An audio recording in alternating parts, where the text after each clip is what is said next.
Good afternoon. Good afternoon, you all. For those of you who don't know who I am, I'm Dr. Maiysha, founder of the Mind ReMapping Academy. And, today we're going to talk about naming the unnamable. And why? Why do I want to talk about that? Well, first of all, most of you who have been following me, who know me, um, who have been with me, know that. Hi, Jason. Know that we have coming up in a couple of weeks the Women's Legacy Retreat, and we talk about naming these inherited conversations, and so of course it's in line with that, but that's not exactly why I wanted to talk about that today. We've been as I've been on with Michelle, my co-facilitator for the last over the last few weeks. We've talked about this movie Encanto has come up. How we don't talk about Bruno is one of the famous songs, but that's not even the only one. If you watch the movie now, I know for those of you out there who haven't seen it, I'm going to be tempting you to go see it if you like animation.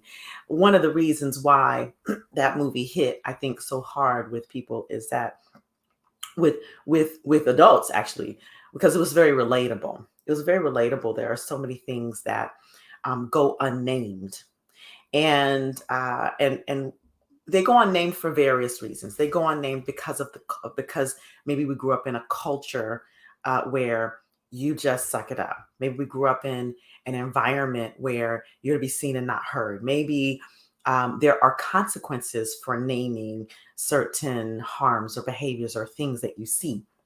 And so um, this movie Encanto, it brings it to light.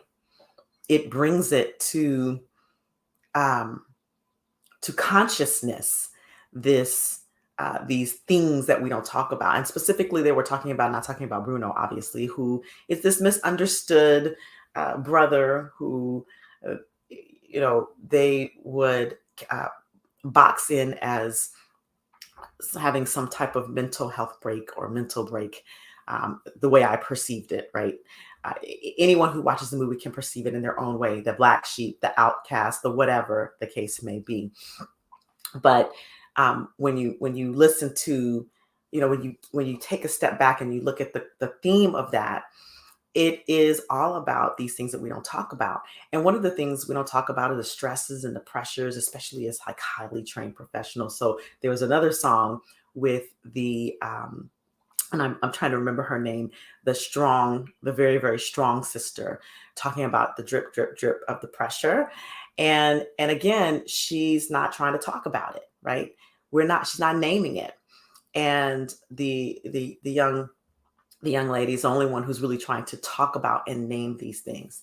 And I think that it's there's layers to the culture. So I had a conversation today about with a friend client of mine who was just sharing with me that she set a boundary in her workplace, and she specifically set a boundary, and that boundary was completely railroaded. That boundary was completely violated. And one of the things in the nature of her situation was, which was a work situation, it's something that happens very often in our culture. We set a boundary and people take it upon themselves to feel as though they know what's best for the person who set the boundary and railroad that boundary. And I encouraged her to name that as a violation, as a boundary violation. But we're not trained to do that. We're trained to be upset about it. We're trained to, sort of internalize it, maybe think that it's us, our fault. We're not trained to name the unnamable, right? Name the harm, name our pain. So another thing that is you know in our community, in my community, we lost a sister and to mental health. And it really got me present to how much we don't talk about our struggle, and especially in the professional community and especially in the Black community, because there's still so much of a stigma of mental health struggle in our community, and it can be very lonely, and I know that personally. It can be very lonely when you don't know who's safe to talk to, when you don't know um, if what your problem is or what you're struggling with has holds value. It can be very scary to talk about. But again, you know, when we avoid naming that the unnameable, which in some cases is that deep, dark place that people can go to that will um, you know, lead to one wanting to end their life. When we're not naming that, we're internalizing it. We're internalizing it, and um, and that can take you, again, further down that deep dark place. We're talking about naming the unnameable. Arbanello, thank you, Louisa. Louisa, that's the drip drip drip sister. You're right. And back to that, like the pressure that is up on us. And I'm particularly, I'm a physician, so I'm in a community of physicians. I'm in a communities of women physicians. Um, you know, I'm a Black female, so I'm in the community. I'm in the diversity, equity, inclusion space. So I have my foot in a lot of different spaces, right? And so um, the pressure that is up on us to perform or to be okay or to show up and break glass ceilings or to represent or to whatever it is can be so high that the alarm bells or the red flags or the signals that we need to slow down and stop, that we need to reach out, get missed. And so that's the value of learning how to name the unnameable. Now, I'm talking about naming the unnameable, but sometimes people don't name it because they don't know how. That's the work that I do, right? Like communication. How do you communicate things that are very difficult to communicate? Whether they're things that you witness, like you witness a harm being done, you experience a harm being done, or there is a particular amount of pain personally that you're experiencing, it can be very challenging to express, to know how to express it in a way that comes across or in the way that you're comfortable with. And I think that people feel like that expression has to look, sound, feel perfect, but it doesn't. Sometimes it's it's as simple as I'm not okay, right? Or that is not okay. So if we're talking about a personal experience, if I'm in a space where I know that I could go into the rabbit hole, into the dark place, and I know I have some people in my life who are safe for me to call, for me to reach out to, then I don't have to have what I'm going to say be perfect, right? I just have to be able to say something. And that something may just be that I'm not okay. Or if I witness or am the recipient, and I'm going to share with you something in just a moment, recipient of an interaction that doesn't work, I may not be able to put my finger on in that moment what it is that doesn't work, but I might be able to just say that does not work for me, or that is not okay. You don't, it doesn't have to sound articulate. It doesn't have to sound perfect. I mean, we're on the social media and people come out and they're naming things and they're poetic about it. And it makes us think that when we express ourselves, it has to be poetic and profound and perfect. But it doesn't. It just has to be named. And what's useful, if you can remember, what's useful is to name the behavior, name what's happening, right? Especially if you're like me and sometimes get a little uncomfortable about talking about feelings, right? You can name a behavior first. You can name an experience first. What it feels like to me is what I'm experiencing is that thing you said felt like or sounded like, right? The experience, name the experience or name the action. That was a boundary violation. I specifically said no to this, and you did it anyway. That's a factual thing. That's not an accusation. That's not a that's not calling the person out. That's not an attack on one's character. It is a naming of an action. This specific thing you did that I asked you not to do was a violation of my boundaries, right? And it forces a person to think about the behavior that um, that they've done or the thing that they've said. So that as I've been talking about naming the unnameable, but now I'm talking about and I've talked about why to name the unnameable. Now I'm talking a little bit about how that works, right? How do you do that? What are some simple ways to open the conversation? Because the truth is, in the moment of in the heat of the moment of a conversation, sometimes people are not as eloquent to name a thing. If you don't know how you feel about something, about a behavior, about something that's happening to you, about how you're feeling, you could say, I felt some kind of way, right? Ooh, that thing that happened made me feel some kind of way. You have to know the emotion in the moment.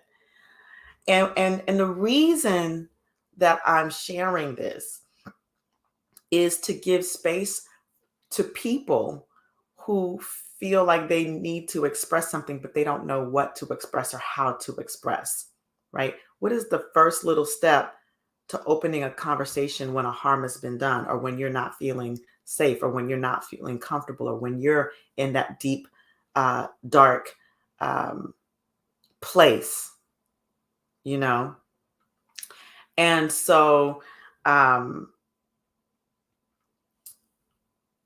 I think it's important that number one, we find people in our lives, community in our lives, people in our lives, community that represent safe space communities, that represent um,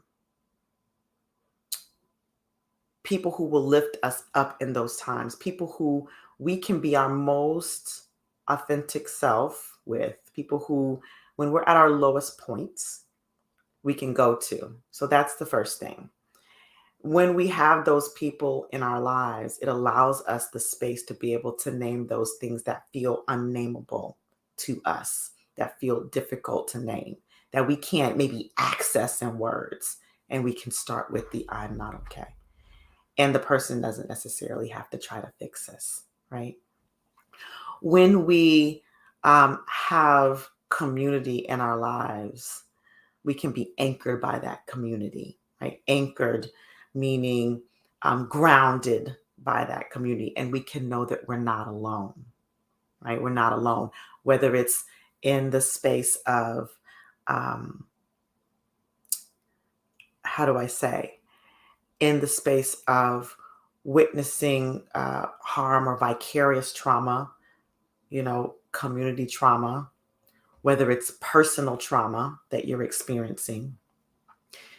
If you're in a community that anchors you, that grounds you, you can understand that you're not alone, and thus find people who are safe to be able to go to and express. And that's the first step to getting past, to getting through and getting help. And I would be remiss if I didn't say, yes, community is important. And there are times when you need to reach out to a professional, where there needs to be a higher level of, of assistance. And to understand that that has no meaning other than there's a need for higher assistance. There's a need for more support, because we make that mean something sometimes, right? And when we're in our professional communities, We also need those safe spaces, those people in our those mentors who can validate our experience and empower us to speak up when our boundaries have been violated, when we have witnessed the harm or we have experienced the harm that has moved in our direction. Right? We need those whether it's a personal community, a family community, a partnership, a mentorship. We need to be surrounding ourselves with the people who can anchor us and remind us who we are and remind us that we're not alone, who can empower us to stand for ourselves in the face of trauma, in the face of harm. Um, I had a personal experience just yesterday, a misunderstanding in a communication, but the nature of the communication that happened was that was coming at me was um, was traumatic for me, right? And um, what I how I was able to deal with it because of the training was to take a step back and to understand that the person that was speaking was having her own trauma response, which was triggering one in me, right? And it's because I have people around me in my life that once I that conversation was complete and it was handled and all is well for the most part, um, that I was able to then process that out with someone who is a safe space, to really express what was happening with me and my own activation and feelings and emotions and be able to be validated in how I felt. So I didn't have to carry that trauma, right? Because when we're able to connect and when we're able to have those spaces, it helps us to release that traumatic experience faster out of ourselves, out of our body. So I think that's the message that I wanted to bring today in terms of naming the unnameable. Number one, it's important that we do. We live in a culture that attempts to avoid naming the unnameable for whatever reason, because they're afraid, because they don't want to feel the discomfort, because they're the fear of how they'll be perceived, all of the above. I could go on and on. You could put some in the comments even, right? You could put some in the comments what you experience in that domain. But it's important to name the nameable, because if you don't name the unnameable, the person that's what's the word, that's perpetuating the harm, that person or that entity or that organization or that group of people, they won't ever know, and they won't ever have to deal with the harm that they may be perpetuating. And similarly, if you don't name that unnameable in your personal experience, then it leaves the space for you to continue down a a path of darkness, a mental path or an emotional path of darkness, when you could have that support. The second thing is, well, how do you name that unnameable thing, right? The second thing is, it doesn't have to be pretty, it doesn't have to be articulate, it doesn't have to be perfect, and it doesn't have to be poetic. How you name it, it just has to come out of your mouth, right? That doesn't that doesn't sit right with me. That doesn't work for me. That doesn't feel good. Like all of that. That doesn't I don't like the tone. You know, I specifically said no. That's a violation of my boundaries. Stop. Stop. That is a way that's a way to communicate in the moment. Stop. Stop, right?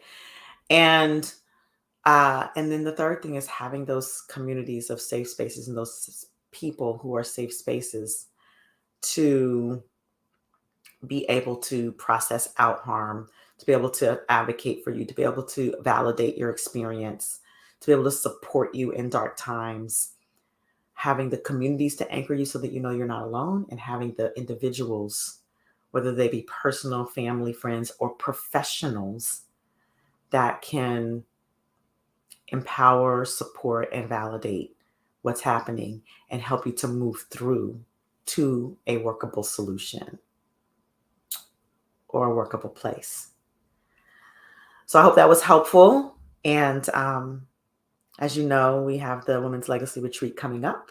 This is the last week to register. I will make sure that I post the link today. This is a place where you can, uh, the ladies can come, and we're going to be talking about some of these unnameable things, these inherited conversations, and where you get to release some of that and leave more confident and leave more empowered and leave with a new view of who you are and of what's possible in your life. So I'll make sure if you're with me on LinkedIn, then I'll make sure I put the link in the comments. If you're with me on Facebook, link in the comments. But if you're with me on Instagram, the link is in my bio, so you can just check the bio link for that. All right. I'll see you all next week, and I look forward to hearing in the comments any insights that you got from today's live stream. All right. Take care. Namaste.